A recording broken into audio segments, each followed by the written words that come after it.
Welcome to another edition of the 1% Better podcast with your host, Rob O'Donoghue. Welcome to the first in a while of 1% Better Live.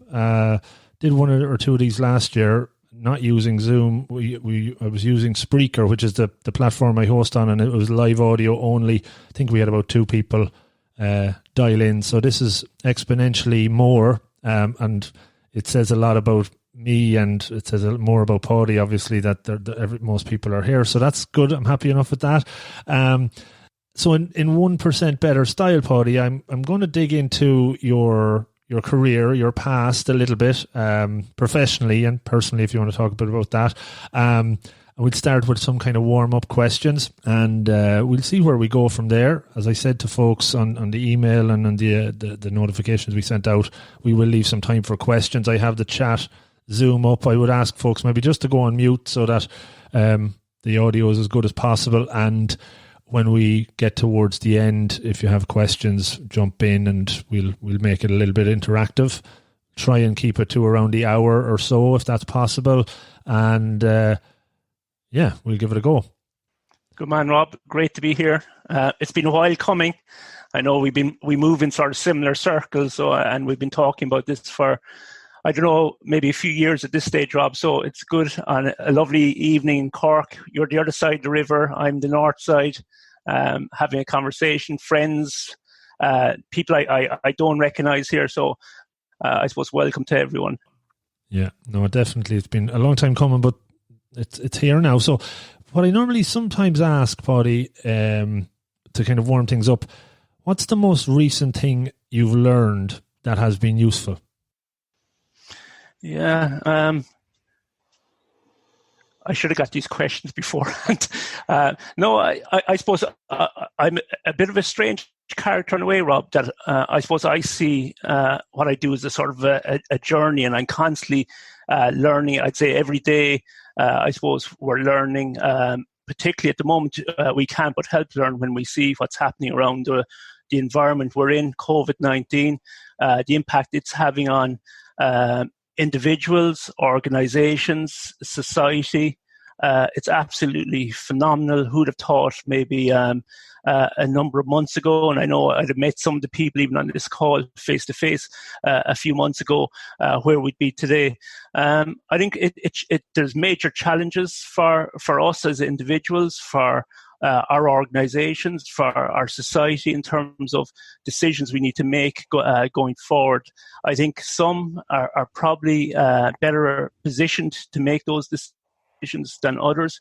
I'm absolutely passionate that maybe some of the content that we've been delivering over the last number of years is now more relevant than ever, especially when we see the likes of the WHO, is it Dr. Michael Ryan, talking about this really agile mindset where we need to get out in front of the enemy in terms of the disease in this case, that we need to act now, even though we don't have all the information.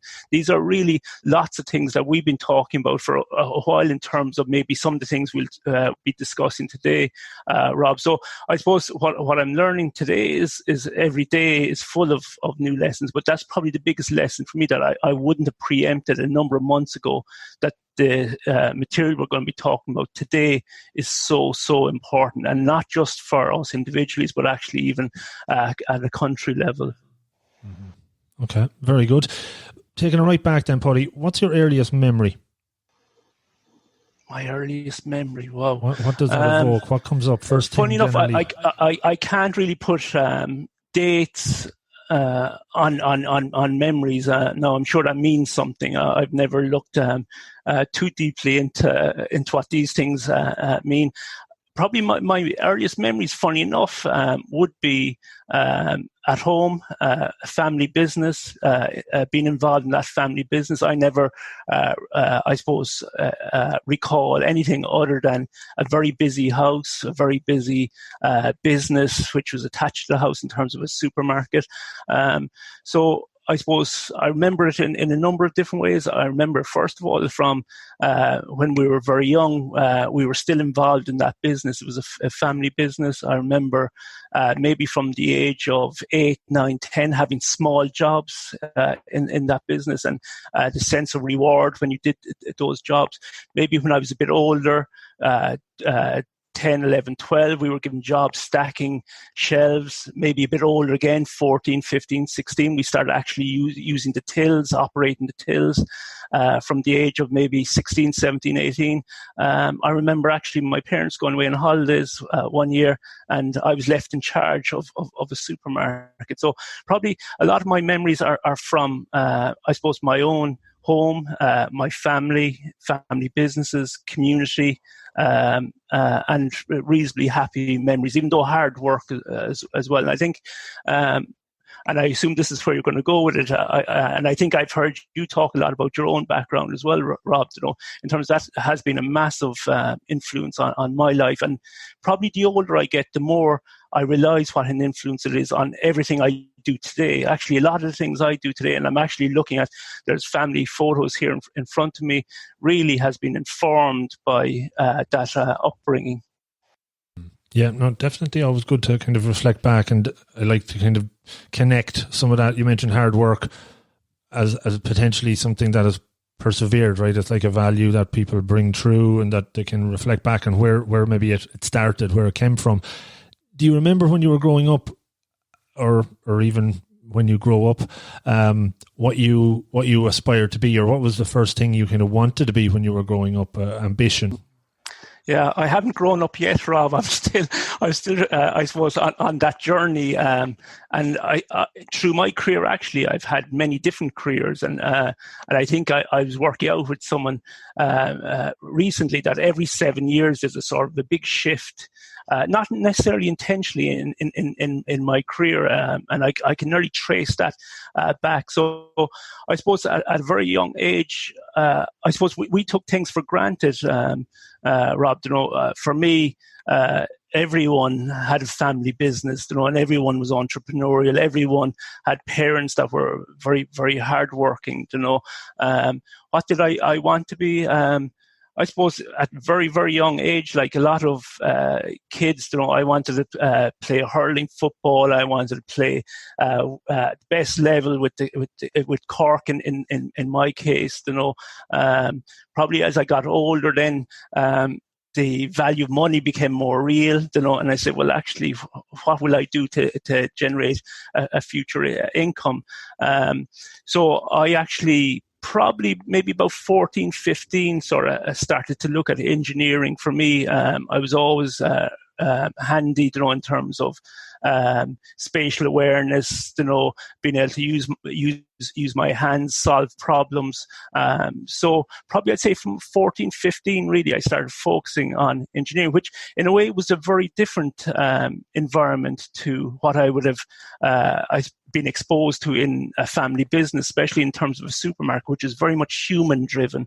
It's about people coming in, people having needs, having to maybe have the empathy that you can have a conversation at whatever level they want to have that conversation. Yet when you look at engineering, it's very systematic. It's systems, process, steps, tools. So it was a real yin yang for me, sort of going from the background I was, which I'd taken for granted, then all of a sudden ending up in engineering, which was very much a systematic driven approach, then ending up at the start of my career, software engineering, again, very systematic.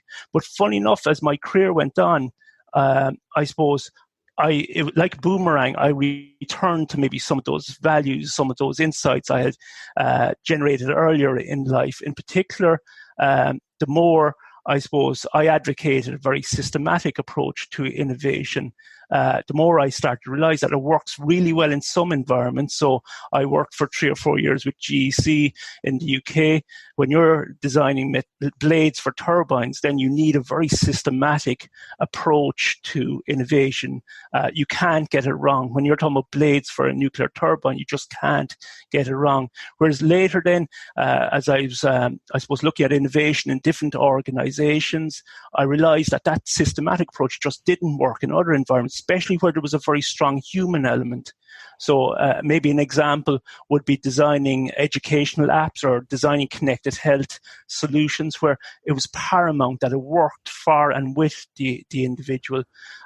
So at that stage, probably I realized there's different forms of innovation, but definitely towards the end, those human values and the skills I'd probably developed earlier in life actually became more and more important and actually shaped, I suppose, the way I would advocate in innovation where there is a need for that human-driven approach.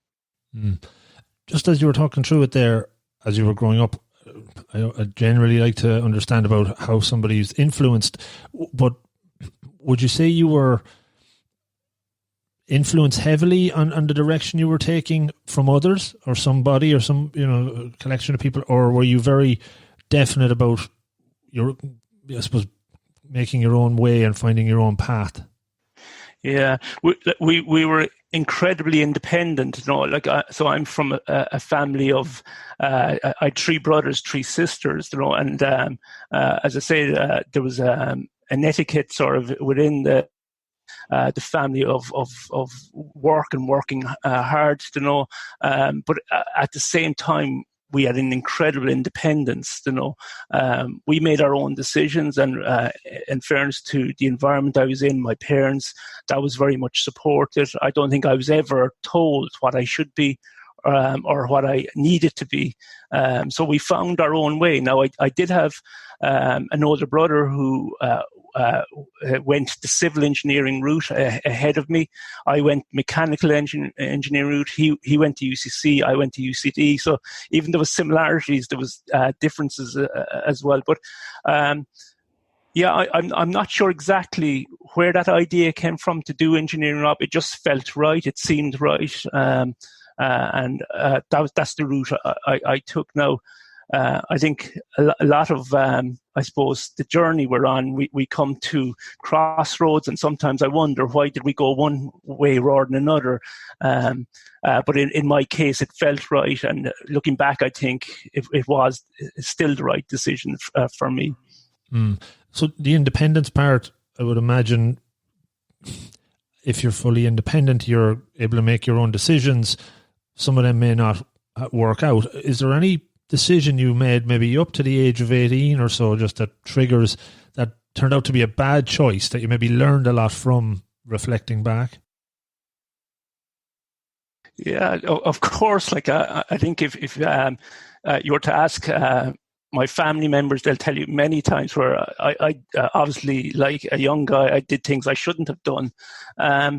Do I regret them? Probably not. No, I think for me, the lessons from life, if you don't have those lessons, then what would have happened, or where would you have ended up? So I know I had a very close group of friends in my neighborhood, played sports with them.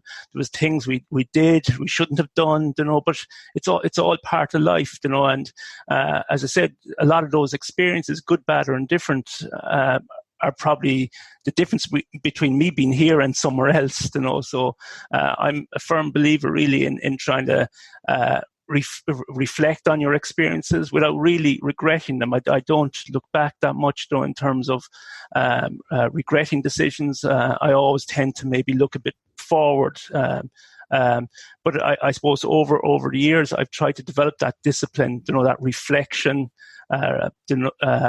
looking at what I'm doing as a flow and trying to figure out then, okay, if I come to this point again in the future, would I do the same? Would I do it differently?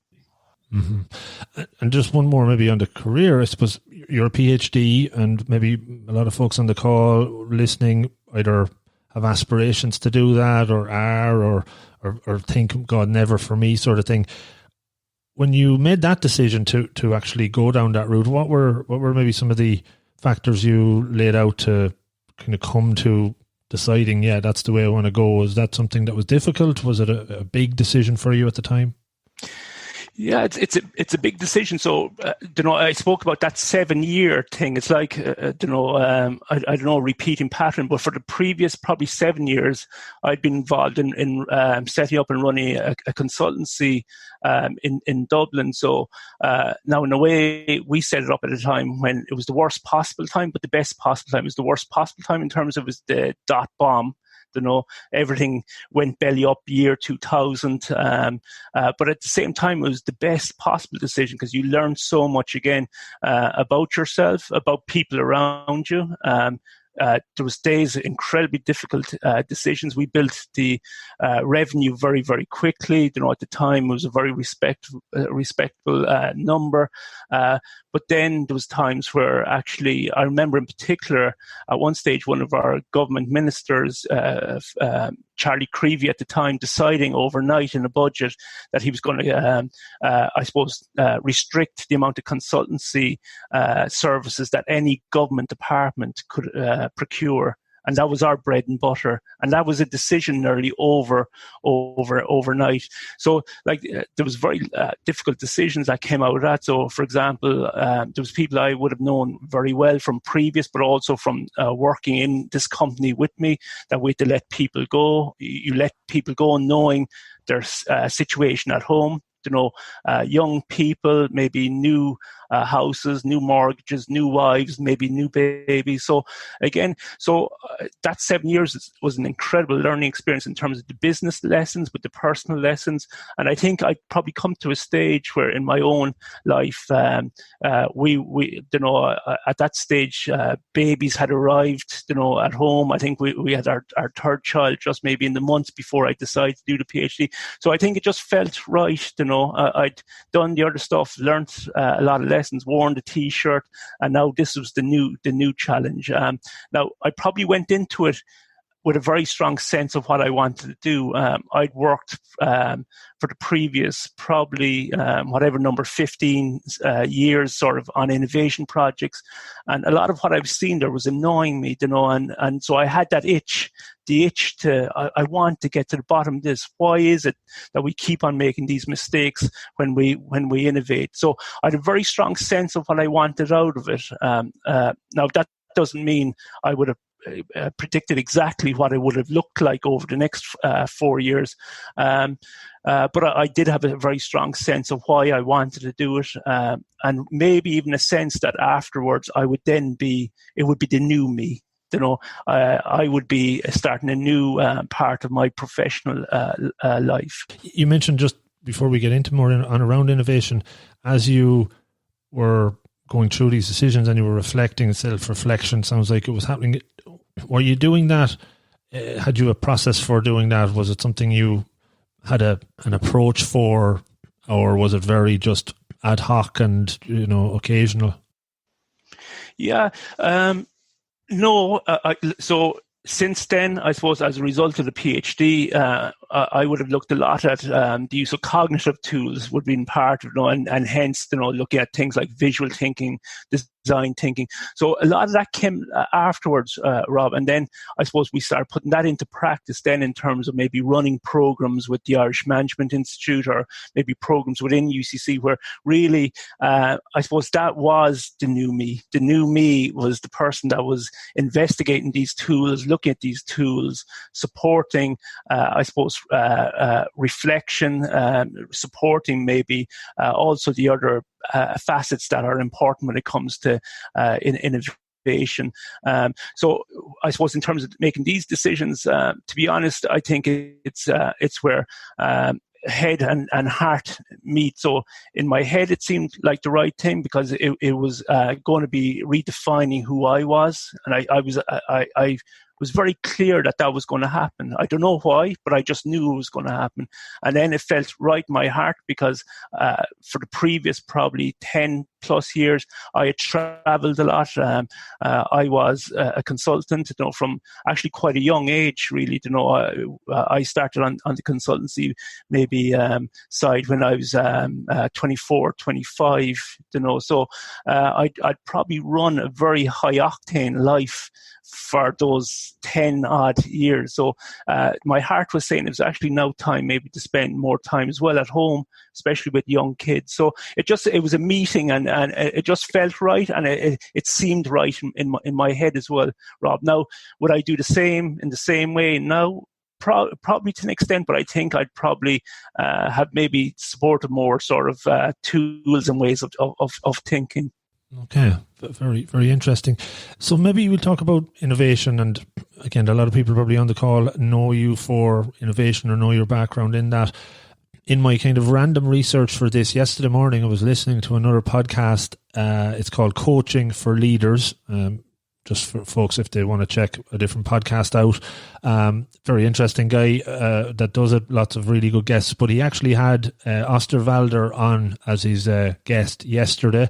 And he was talking, I think Osterwalder has some new book coming out. So these guys tend to do these tours around different podcast hosts at the time. But he talked about the myths of innovation, and he outlined 5 or 6.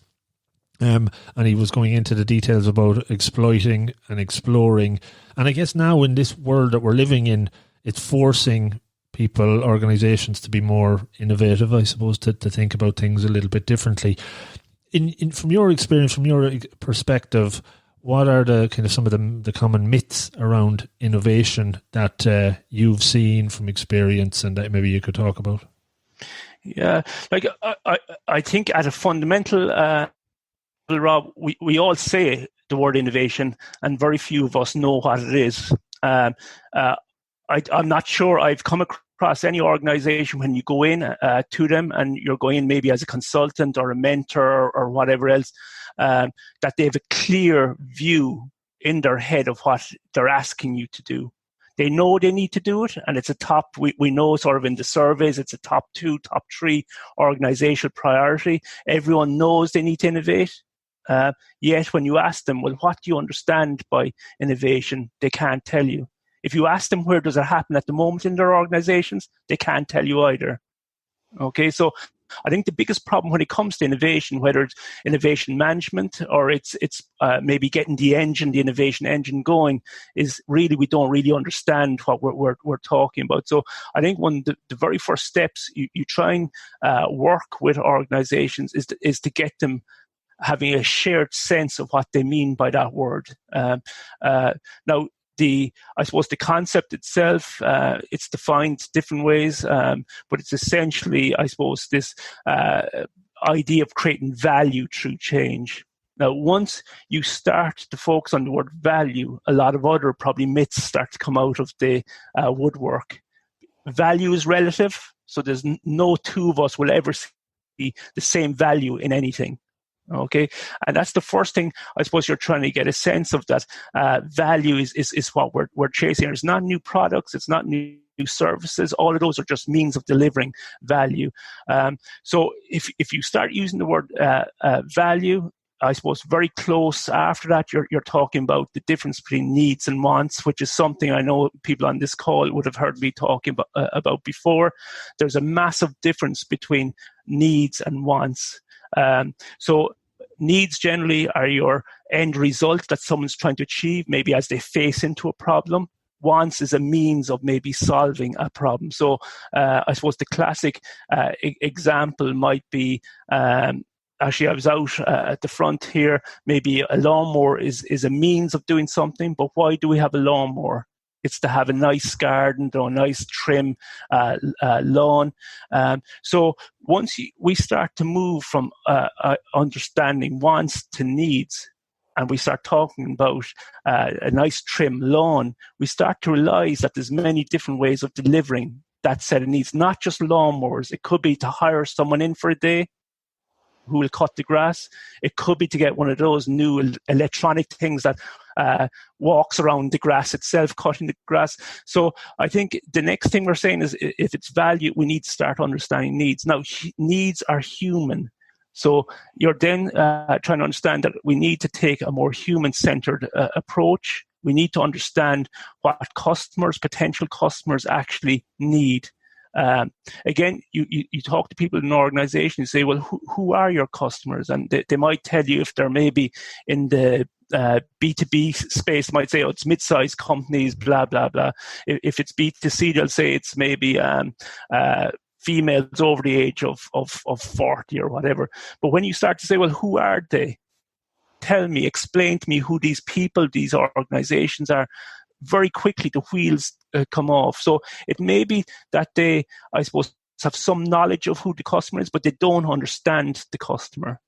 So the next step then is, I suppose, trying to build that understanding of who these customers, and this is where the role of empathy then comes in. Unfortunately, a lot of organizations, the more successful they become, the more distant they become maybe to customers, or even us as individuals, the more successful we are. We're nearly promoted up. And sometimes we're promoted for reasons like, he or she is very logical, very rational, very cold, very calculating. But when do we hear someone being promoted because of they have empathy, understanding? So sometimes it's very hard to actually find that understanding in an organization and find the people in the organization who have that empathetic understanding of who the customers are. So I suppose I could go on and on, Rob. I suppose then in terms of understanding that and understanding the problems people face, we can then say, well, what type of value do we need to create for these people, and at what point do we need to create this value? So it could be functional value. They need to get something done quicker, faster, maybe. It could be economic value. It needs to be done at a certain price or cost. It could be emotional value. What they want is to feel safe or secure or something else. Or it could be other types of value. So I suppose on one hand, we've got organizations really calling for people to be innovative organizations. They don't really understand it. And then once you start drilling into it, I suppose there's a more realistic understanding then that, God, we're maybe very distant from our customers. We don't understand them. We need to work harder at it. So there's very much an emotional connection to being innovative, that me coming at it from, a blind spot, I suppose, that wouldn't know as much about it, would see what you might typically hear is just, we have to be more innovative. We have to go about creating innovative products and just putting time and money into that. But as you peel back the layers, you see a bit more of a human element and, as you said, empathy. Was that an aha moment for you when you started to get into what innovation really was, peeling back the layers? Yeah, so I suppose I'd seen it in my own experience. So let's say in the early days when we were... and I'm maybe back in sort of GC at this stage. What year was that? Maybe 93 to 96, that time. So at that stage, what we were designing the software to optimize blade design on nuclear turbines, essentially. So in that case, the human didn't play a very important role. It was about the efficiency of the machine, the safety factors on the machine. So maybe the human bit wasn't that important at that stage. In terms of the design of the actual turbine itself. Now, I suppose as my career went on and you started designing maybe systems, technical systems, or maybe even products, services, processes, then the human was all over it. Like there's a graveyard of failed projects when it comes to process re-engineering, when it comes to service redesign, when it comes to all these things. We just keep on delivering technical solutions that meet requirements, but that don't end up being used or used effectively. So I've seen this throughout my career. We've had incredibly successful projects because we got them in on time, on budget. But actually, when you go back 2, 3, 4 years later, you can see the pain that people have in terms of using some of those systems, and actually organizations convincing themselves there was value in what was actually delivered. So I think you can't really but question maybe the way we do innovation, especially certain types of innovation. I think when you experience those projects, you see the issues that happen on very large projects, like some of the projects I'd have been involved in. Maybe back in the 90s, for example, would be projects that were 20, 30 million pounds at the time. in value, so there were big projects, and yet where was the human element in some of them? You'd have to question, was it part of the reason maybe for some of those projects being more or less effective, than they could have been. So I don't think you can really walk through professional life, in terms of innovating, whether it's processes, products, services, whatever else, without really questioning where is the human in these projects. You touched on something that just reminded me of the conversation we were having yesterday as well, about when to kill a project, right? So when you're doing an innovation project, like a lot of projects that I've been involved in, it's very rare that you just kill the project, or there's always that little bit more thrown into it to try and get the value out of it that you perceive there might be in it. But in your experience, when is a good, or how is a good way to kill an innovative product or a project? At what point, and when is there enough? Yeah, so like if we look at innovation is a numbers game. We know innovation is about creating change in the future. None of us know exactly what the future will bring. All we can do is anticipate the future. And because of the uncertainty in the future, of course, there will be innovation initiatives that will not work. And that's just the nature of it. So, like if we look at entrepreneurship and we look at the VCs, the way they invest, they assume that out of every 10, they may get maybe one, and maybe two at most that will really, I suppose, deliver on the investment. But the value in those two offsets anything that was invested in the other 8. So those two will probably generate a 10x, 100x return.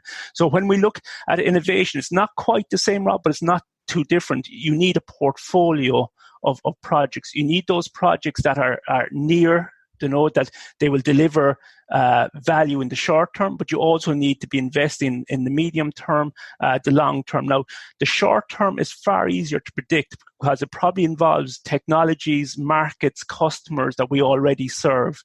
We know them well. So generally, those types of projects will deliver, the maybe the 5%, 10% incremental value each year. On the other hand, then the stuff at the other scale, which could be the stuff you're investing on for 5 years, 10 years into the future, is incredibly risky. But at the same time, when you get one of those projects right, it could be the difference between the company surviving and failing. If you look at the likes of Kodak, etc. Now, in fairness, Kodak had the technology that wiped them out. They already had it in their lab. So generally, when we look at innovation, we need a portfolio approach. Those near-term, short-term, more certain bets, but also those longer-term bets. So the question is a great question. And when you kill these projects. So I always say, especially if it's a smaller company, the projects you kill are probably more important than the projects you don't kill, because the projects you kill early enough allows you to put those resources back into the 2 to 3 ones that are the ones that are looking great. Now, I suppose a lot of people would ask me, well, what's the biggest failure you've been in terms of innovation? And maybe similar to the previous conversation, I don't think innovation is very rarely a failure, provided you learn. Okay. Now, unfortunately, a lot of organizations, they don't have organizational memories. In fact, as a consultant, I remember going into some companies and actually telling them what the company had done 5 years previously, and that they were now asking me to do the same thing that we'd done 5 years previously that had failed. But the organization itself had lost that memory because of people moving from one section to another. So I think the key thing when it comes to innovation, Rob, is first of all, you kill ideas early enough, but you never kill them outright, because very often the ideas you've generated through those projects become the seed of another project. But I suppose the key thing really then is that we always learn individually, collectively, about what we have just done and what worked, what didn't work, and we roll it then into other projects. So I suppose there's a big shift in, again, maybe entrepreneurship it started in, fail fast, fail early, fail cheaply. And that's become part of the mantra maybe in even innovation in larger companies, that we allow the ideas enough time that they can grow, and enough that we don't kill them too early either. Because again, organizations have these antibodies that will kill new ideas. There's the not invented here syndrome, as we call it, that ideas that seem to come from outside, organizations have a habit of killing them because they're not part of the DNA of the company. So I think we need to nurture ideas for long enough, but again, not being afraid to kill them at the right time either. I'm not sure if that makes sense or that answers your question, but no, I think it does, and we can see if anyone has any questions to kind of go deeper on maybe that at the end. You mentioned antibodies and DNA, so that'll kind of segue me perfectly into the kind of current environment we're living in, and I guess it's forced us all to think differently and challenge how we approach the world, how we communicate, how we do things. Specifically to you over the last few months, what are the things that this has made you think differently about or feel differently about, and challenged how you do things? What has kind of come up for you strongly over that period of time? Yeah, and maybe we discussed it a bit at the start. Probably just before I go to that, Rob, I think in general we have to realise and that the way humans make decisions is probably not great. In fact, the research tells us it's not great. So I suppose we've a number of cognitive limitations, and I think they're really, really vital, because they explain the need for the likes of maybe design thinking that we might talk about shortly. So I suppose the first one is that humans are incredibly lazy, and especially cognitively lazy. So there's a great saying, I only came across it recently, and I know I've maybe repeated now a number of times, which is that we think now so that we don't have to think in the future. I think that's really powerful. For me, it sums it up. We'll only think now if we haven't done it in the past, but we'll only think now so that we then can create a pattern that we'll apply in the future without having to think. And that's a major issue. First of all, before maybe looking at the negative side, it's also positive, of course, because if we didn't do that, then everything would be first principles. Every time we see something, we'd be treated as if we'd never been here, seen this, done that, ever. But there's also a big limitation to that, in that very often those patterns of behavior are actually very ineffective. They were even possibly ineffective when we first applied them. Without habit, we keep on applying them. And there's this great story I came across. I think the woman is called Sue Langer. She wrote a book about mindfulness, and she talks about these patterns of behavior. And I think the example she gave was that as a child, she remembers, I suppose, being at home and cooking the Sunday roast, and these cut, I suppose, the end of the rump when they were putting it into the oven. And I suppose as she grew up, she was trying to understand, why do we do this? And she was thinking there must be a reason for it, because the roast tastes great, So she asked her mother, who she'd seen doing it, and her mother sort of said, God, I don't know, it's just, that's the way I saw her own mother, i.e. this woman's grandmother, talk to her grandmother. So she went to her grandmother and she said, why do we do this to the grandmother? She said, what are you talking about? And after a while, a memory came back. I know why we do that. When the grandmother moved into their first home, just after having this woman's mother, as a baby, she said, actually, the tin that we used to roast the rumps in was too small, and we had no choice but to cut the end of the rump off. So something like that, there was a reason, logically, but it became a behavior, it became a habit that was just being repeated on and on and on, no one questioning it. And I think organizations are like that, Rob, individuals are like that. We just keep on repeating these patterns. So I think that's one thing that I suppose cognitively we're very, very lazy. I think the second thing is we make very poor decisions.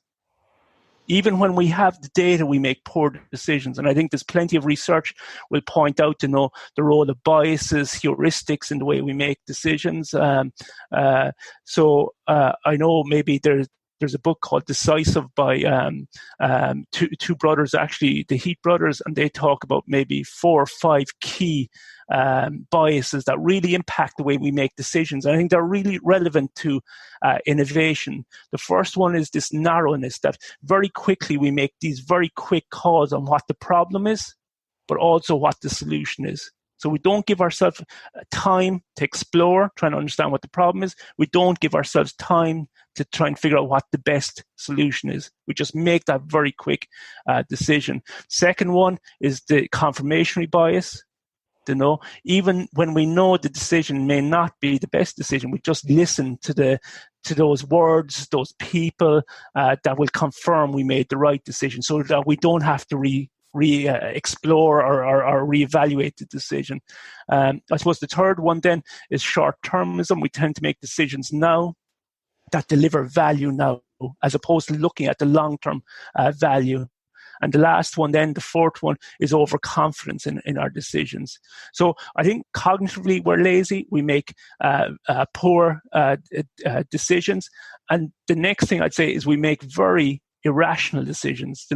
Is it Dan Ariely, I think, wrote a book, saying that we're predictably irrational. Yet the assumption sometimes is that our decisions are rational.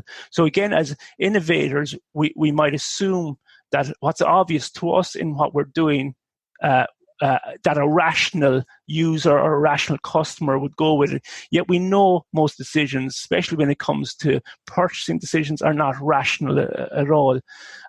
So I suppose, what does all this mean for me? I suppose we're seeing that at play in the world at the moment. We got those that are waiting for perfect data before they make.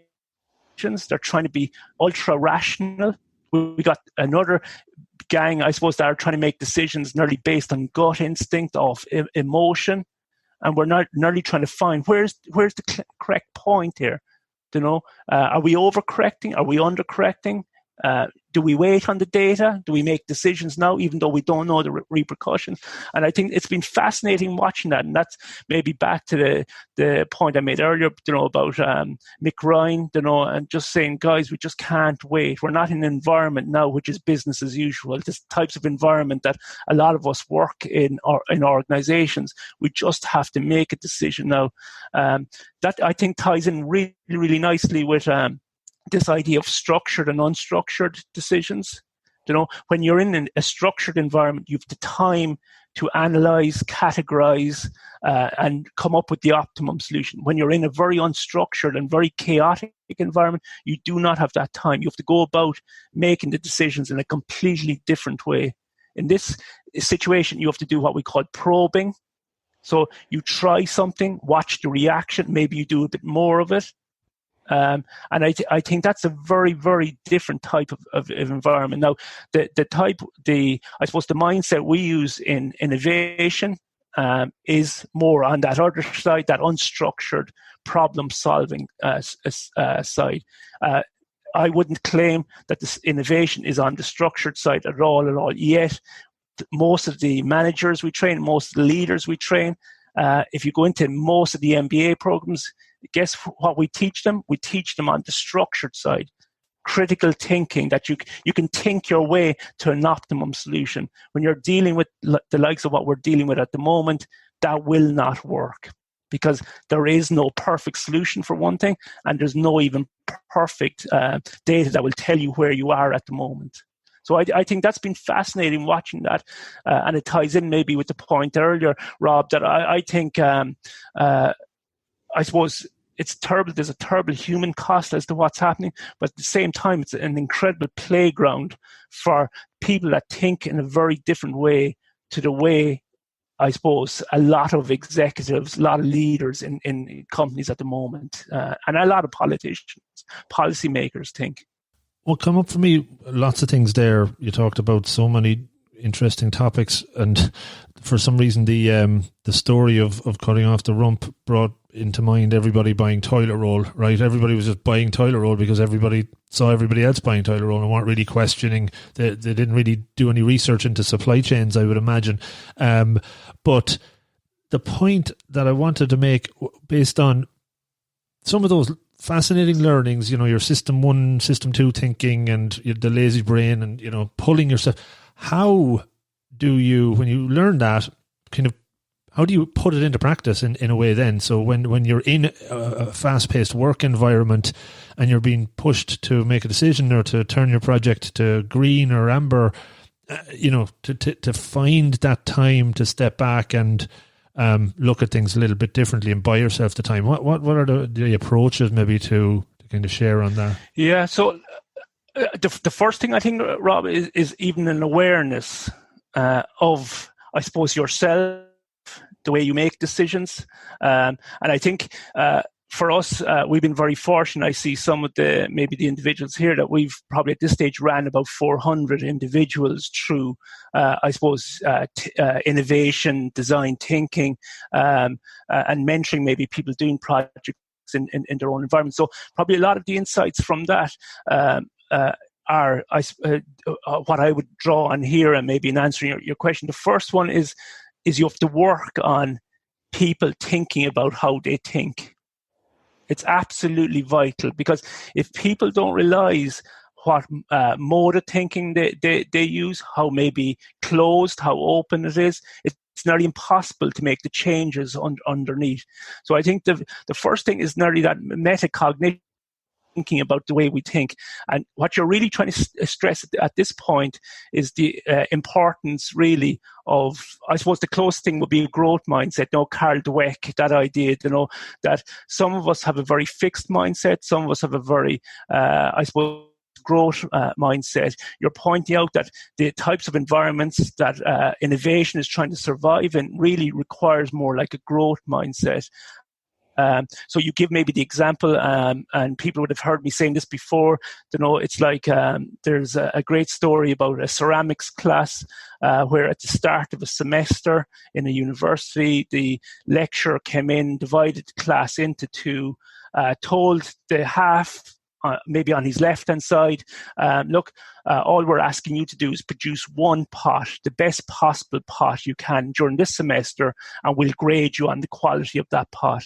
In the other group, the right-hand side, he said, what we want you to do is produce as many pots as you can, and we'll grade you on the quantity and the weight of the pots you create. Now, what was very interesting at the end of it was the group that produced the most pots, obviously, was the group on the right, who were asked to produce all the pots. But the group that also produced the highest quality pots were also the right-hand side.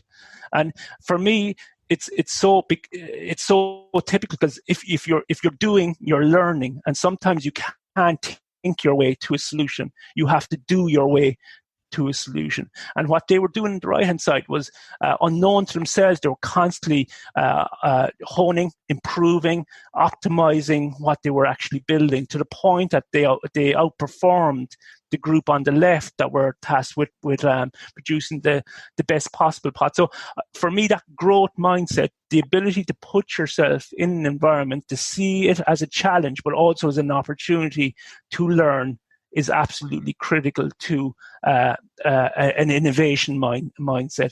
Now, I think once we start to put that into play and people start to realize it, they start to recognize maybe when they're not demonstrating that type of mindset, and maybe we can then start to talk about maybe some of the lower level initiatives we can put in place. So a lot of those really come from principles of the likes of design thinking. If we are talking about a growth mindset, then we need to talk that it should be an iterative process. It should be about as much about doing as it is about thinking. It should be about trying things out. It should be about learning from those things. And I suppose there's different ways you can approach that with people. Some and it's very much tied to this cognitive behavioral type model. Some, you can explain it and you can get them to start thinking about it, and they might start then behaving differently, feeling differently. Others, you have to get them to do it, and then they start to think differently eventually. So the way we go about it, and I suppose the speed at which it works is very different for different individuals. The thing that resonates is very different for some people. It's the doing works best for someone, because when they're doing, they're actually figuring out, God, I can see now how I'm starting to think differently. I can see now how I'm starting to feel differently about it. Others, you start with emotion. Others, you start with the cognitive, the thinking bit. So I think all of those elements coming into play really, I suppose what we'd see, the difference between, let's say, someone that's on maybe a part-time 12-month or 8-month program, is the difference you can see, and hopefully the difference they can see by the end of it is absolutely phenomenal. But it's all small changes being added on top of each other that become hopefully habits. Now, if you're talking about an 18-month, which sometimes is what we do with the IMI, for example, I always say to someone that the most successful changes we've seen are people that come in thinking they're doing one thing and end up in a completely different place. Because we know that most of our preconceptions are wrong, because it's coming from inside us. But if you go through this process, which is a very human-centered process of building, evaluating, reflecting, you're constantly adjusting. Like the ceramics class, you're constantly improving. And in general, you end up in a place you did not expect to end up at the start. So I think there's lots of then individual tools you can use along that journey. And for me, innovation and design thinking isn't a set of tools. It's actually a way of thinking. Unfortunately, in some of the literature, it's written about as if it is a set of tools. But actually, the set of tools is absolutely useless unless you start to think differently. There's that terrible saying, Rob, that a fool with a tool is still a fool. It's a bit like that, that we can have these tools, but all they become is checklists. They're completely different, and the tools actually become irrelevant if you start thinking differently. They're just a cognitive crutch, they're a way of getting going. But actually, where the real magic comes is when we start to think differently. Now, I think some of that magic can be very difficult for some people. It's not natural. Maybe that growth mindset isn't natural. But also, a lot of us professionally, when we go into work, behave very, very differently sometimes to our natural predisposition. So in work, I have to be an expert. In work, I have to be the expert in my area. So when it comes to actually innovation design, you're never the expert. The expert is always the person that you're creating the value for. Okay, so trying to get people to get their ego out of the way is absolutely very, very difficult, and yet it's so different to that, or so important, Rob, to that mindset. If we can't get that ego, that self out of the way temporarily, then I suppose the link between needs and solutions is blocked by your own perceptions, your own filters, and whatever else. So that can be a lot of fun. We do it in different ways. Some of it, as I say, is maybe through the use of these tools, cognitive tools. A lot of it is through questions. Asking ourselves or someone else asking you questions, where sometimes it's absolute pain in the rear, but it's constantly trying to get to the essence of what you're doing. So it's at a very simple level, it might be trying to get you from talking about wants to needs. So you're talking about this product, you're talking about its features and how great the features are, but why are you doing it? What's the need you're trying to address here? So that can be a lot of fun. It can be a lot of challenges as well for individuals. Some individuals, as I say, go faster, others slower. Some it sticks with them for a long time, and maybe the rest of their career. Others maybe revert back after a while back to those old patterns. Yeah, bringing a beginner's mind to those sort of challenges, and as you said, I've seen leaders that don't like to be having a beginner's mind or not to have all the answers, and that is a stumbling block straight away, right? So it's kind of leaving the ego at the door if possible. We're up to about 55 or so minutes, Paidi, and I said I'd leave it open for a few minutes then for any questions. If anyone has anything in the chat or just want to jump in with any questions for Paidi, it's your chance to really grill him at this point. This is the chance now to ask those hard questions. If they don't, I have one or two here anyway, so we'll see. Hey, Paidi. How are you, Dara? Paidi, very good, very good. I guess it's more of an observation more than anything else. Obviously, I've gone through, as you know, the training with you guys with the IMI, and one of the things that has really struck me, and the course gave me the confidence to do it, was the actual the doing, the growth mindset, and going out and doing things and taking a chance and failing and going back and doing it again and doing it again. And it's been something that I have tried across a few things since the course, and I found it to be incredibly rewarding, but very successful in terms of the return I'm getting on it as well, without being too specific with it. But it's something that has really resonated with me. But it is very, very difficult to do it. It's very difficult to take that first step, and kind of not be afraid, and to say, look, I'm just going to do it, see how it goes, and see how it comes back. And especially in a professional environment where you have your peers and you have so many people looking, if you're in a leadership position, so many people looking at you to make the right decisions. So that fear of failure can sometimes hold you back. And I often wonder, is that a huge hindrance for innovation in general, especially within the corporate environment? Yeah. So a fantastic question. In fact, there's probably some really good points there, Dara, overall. I think, and I'm very much aware that I remember back maybe 10 years ago at this stage, the first time I ran, I suppose, sessions for companies. It was individuals from different companies, very senior people. And I remember I started talking about this idea of, let's do things, let's play, let's try things out. And I remember looking at the front row and they all had their arms folded, as in, God, we're serious corporate executives here. You're talking about playing. We don't do play. So I suppose it was a fantastic lesson. And that was the very first session I'd done. And I remember it was a great lesson because I realized very quickly the way you have to ease people into it has to be slow, steady. But before they know it, it's like walking into that sea, you just keep going 1 foot at a time before you know it, you're up to your neck or whatever else. But you take them in one step at a time. And I think even that group, that very first group I did, I remember within probably 2 or 3 hours, next thing you looked around and they were all doing it. But actually what maybe got their gander up was maybe some of the nearly over preparing them for what was going to come next.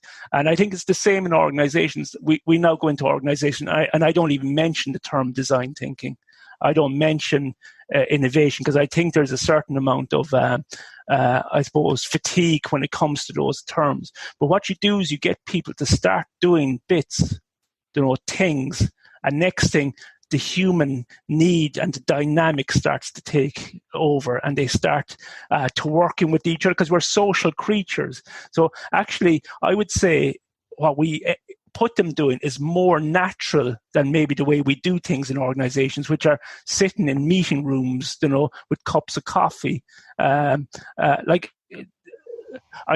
you look back thousands of years, do you really think our forefathers, foremothers, whatever you want to call it, sat around talking about what they were going to catch that day, next week, next month, what they need to do for the next seasons? Of course, they were out doing things. So I think it's a very natural approach, and I think you're spot on.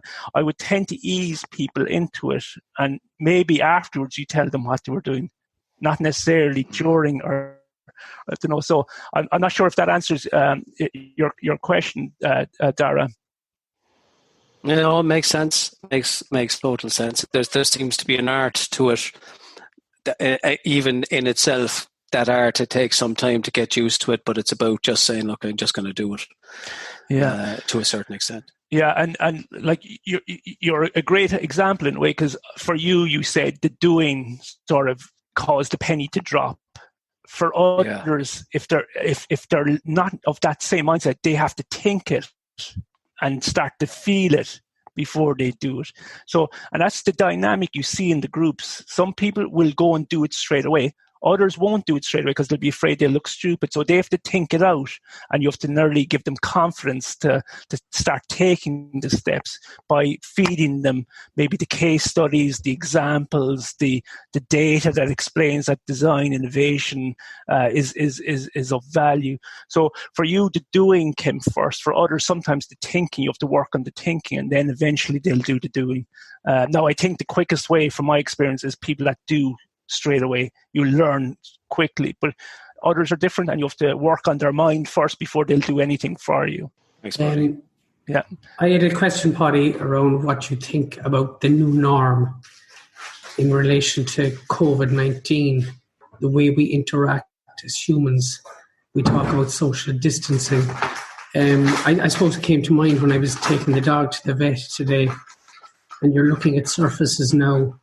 You're looking at companies that are, I suppose, assessing risk for contact via credit cards, etc. So the whole new norm, the whole, we talk about human-centered design. What is going to be the new norm? And these questions that's going to throw up where consumers and customers will start assessing companies based on how they're addressing risk to the person coming in the door, making a payment for, a bottle of 7-Up or whatever, be it a person in a hotel, and they're engaging with the person, the receptionist. How many credit cards is that person handled? What is the hotel doing to reduce risk? So this whole concept of the new norm that especially is going to be relevant for the companies now, Yeah, so I'm not sure we know exactly what the new norm is yet, Mike, or actually will there be any new norm? Will it be sort of emerging norm? It's shifting as we go along. I think it's interesting to see what is happening in organizations. It can go two ways, I think. There's that great piece at the moment about who's the biggest catalyst for digital transformation in an organization. Is it the CEO, the CIO, or COVID? Or COVID. So I think COVID is an incredible disruptor. It is transforming your organization, but I think that can go two ways based on what I'm hearing from different companies. Some, it'll be a real opportunity to implement things that they've been talking about for a while and haven't got around to. But I think, on the other hand, there's also a danger that we're going to implement things without designing them properly. And I'm hearing from some organizations, one actually that's fairly local here, that put a lot of effort into service design, service redesign, where they're saying now it's all about speed, and maybe too much speed, where they're not designing it based on the humans that will be using those services, whereas previously they had been doing that. So in some organizations, I think it's an opportunity for doing things, but in some cases, actually, to go against what I was saying earlier, maybe we're going to do things too quickly, bypass things like, human-centered design, maybe privacy issues, other data issues, So it's interesting how it will work out, but I think as always, I think the technologies are shifting. I think the markets will shift, people's needs will shift, So I think it's very, very uncertain times for organizations. Now more than ever, we're going to test whether organizations can truly innovate at a fairly quick rate. Paidi, I have a question from the chat. Can you talk a little bit, it's from Owen, talk a little bit about simplicity? Often great innovation is quite simple. When I first started, I suppose, in the innovation game, a lot of them were technology oriented changes. So there was maybe a software system there, Rob, and for a long number of years, there was always an assumption that a piece of software or a system is better if it can do more than all the other systems it competes with. And essentially that was what we call the feature race. We're adding more and more features to software, to systems, to the point at which some of them became unusable. interesting enough, probably in the last maybe 5 to 10 years, we have a move towards user experience, UX, which is part of a bigger move, I think, in design anyway, towards simplifying. Actually, value sometimes means removing things, removing features so that it becomes a more effective user experience, that it's an experience for the person by providing them just the features that person needs, not anything more, not anything other than what that person needs. So I think that's very interesting that there's been a move towards that simplification of design, simplifying the experiences, simplifying the steps and services, etc. I think in probably in the last maybe 2-3 years, there's even been a move beyond that, where we're talking about actualization, where it's about not what the software does or the system does, but it's about supporting the user to become something. And it's that idea that systems are there to allow us to become something. That might be to become a more productive employee, or I suppose a more attentive patient, through connected health. So what we're then designing around who the person wants to be and trying to figure it out from there back in. So the game has changed from, I suppose, features, to experiences to maybe actualization now. So that's been an ongoing move all the time, Rob. But you're spot on that part of that is that simplification movement. Paidi, I'll ask two very rapid ones just to wrap up on. So, have you a superpower? What is your superpower? What's my superpower? Take off the shirt and show me, Paidi. Yeah. I've got my Superman outfit. It's a great question, Rob. He's the male version of Wonder Woman. He has a truth lasso. He puts it over you. Yeah. It's interesting. I'm not sure it's a superpower. I always get pulled back to mentoring or teaching, even though most of my career has been spent, more on the consultancy side.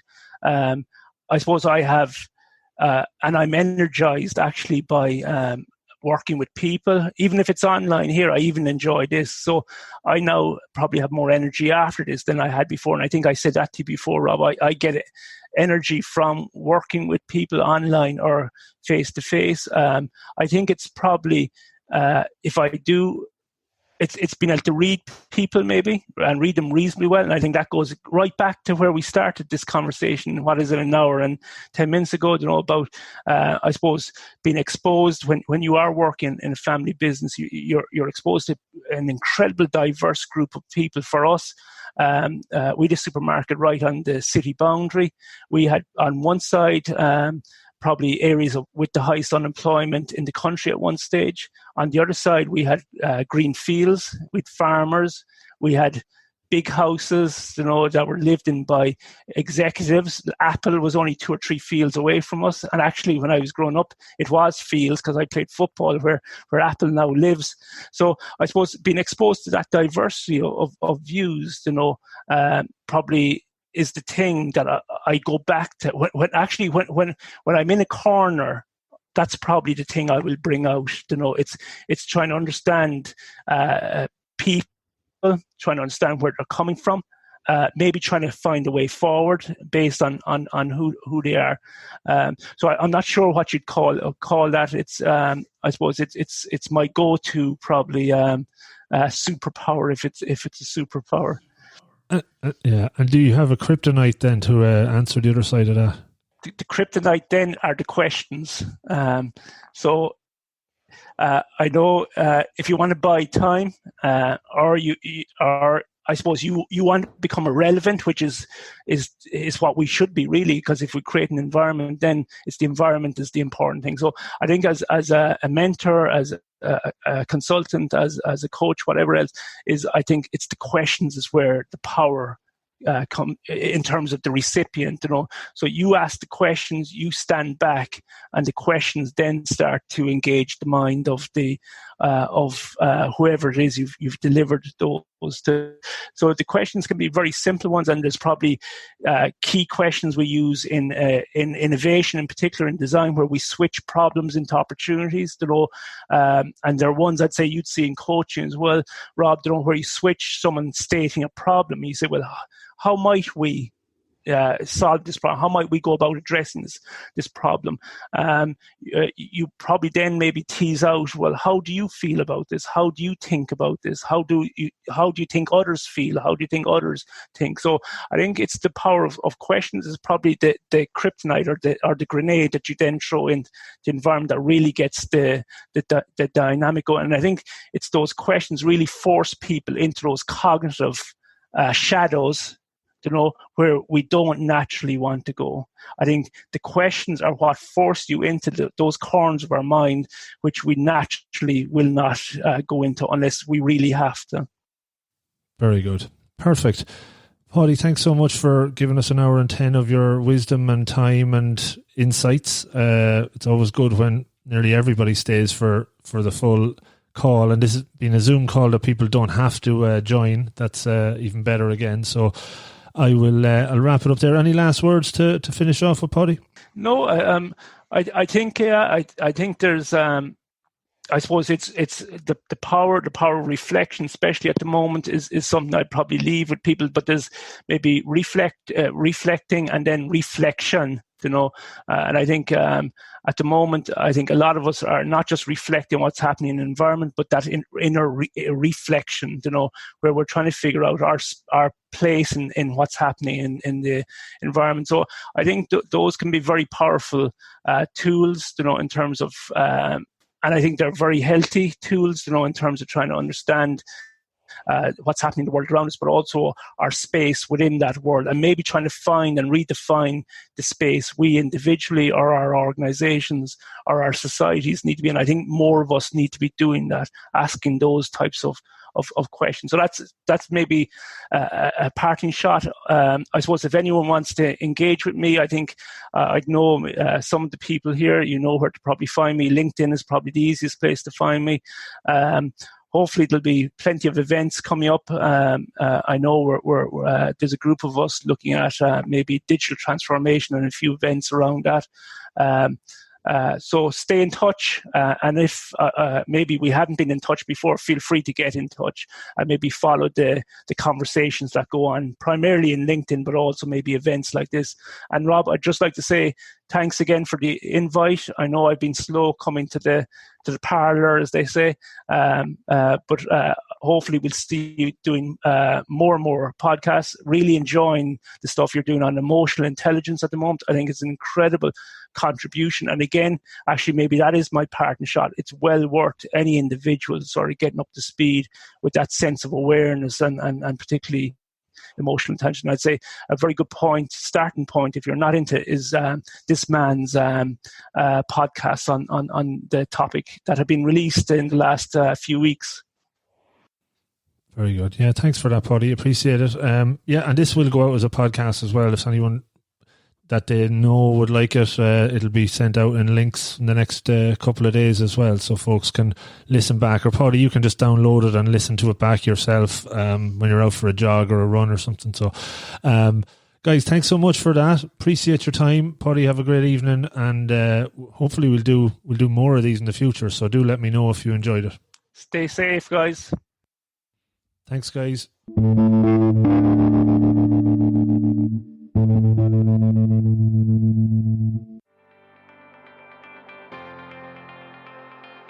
Hey folks, thanks so much for listening to the show. If you enjoyed it, could you please consider helping me extend the reach of the podcast that a little bit further? You can do that in a number of ways. The number one way is to subscribe on your app of choice.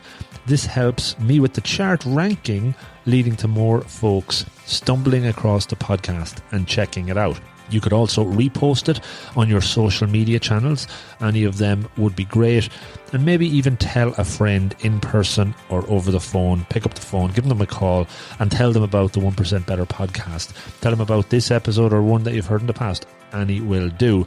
I would really appreciate it. In the last year, we set up a 1% Better Slack community, which you can join for free and interact with me and other members of the community and improve through holding each other accountable and sharing monthly challenges. It's a lot of fun. Check it out.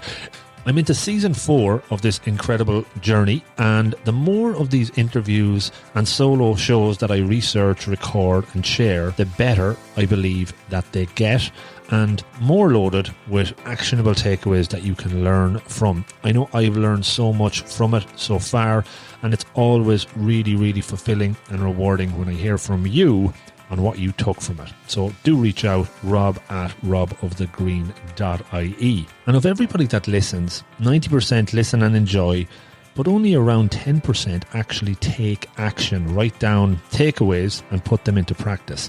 I am convinced that if we can move that number a bit higher, the listeners will not only make steps forward towards their goals, but they will be more fulfilled and happy and better. Change doesn't happen overnight. It is hard, but it's all about taking the first step, whatever that is for you. You can absolutely do this. Make a plan, be deliberate, take action. Don't overreach. Start with those small incremental improvements, and over time you will see great progress. It's all in the pursuit of betterness.